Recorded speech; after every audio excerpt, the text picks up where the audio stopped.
Македонија има премиер кој е најомразена личност на сите анкети, затоа што го излажа својот народ и ги изневери неговите очекувања.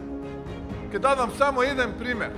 Како постапува сериозен државник, како постапува човек кој што го цени својот народ и ја сака својата држава.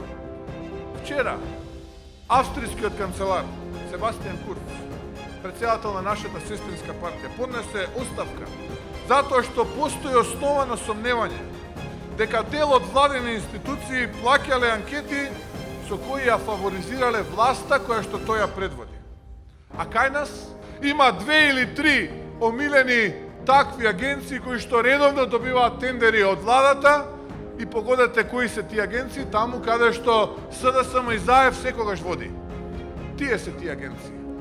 Кај ЗАЕВ нема ништо европско и кога ќе слушнете полна уста со Европа, верувајте ми, повторно кажува една нова лага. Па европско ли е тоа да сме најкорумпираната и најкриминалната држава во Европа? Европски ли е криминалците наместо во затвор да се со слики со премиерот и министерот за полиција? Во Европската унија премиери не се аболираат. Во Европската унија батиња не садат плантажи со марихуана. Сите ние можеме да ја промениме тешката реалност. Затоа да излеземе и да гласаме што е можно помасовно овде во општина Ново село и секаде низ Македонија на 17 октомври.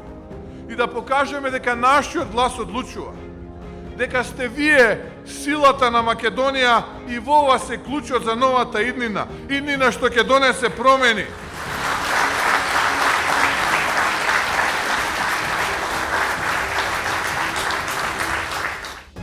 Создади нова иднина, промени, проекти, победи. Заокружи 7.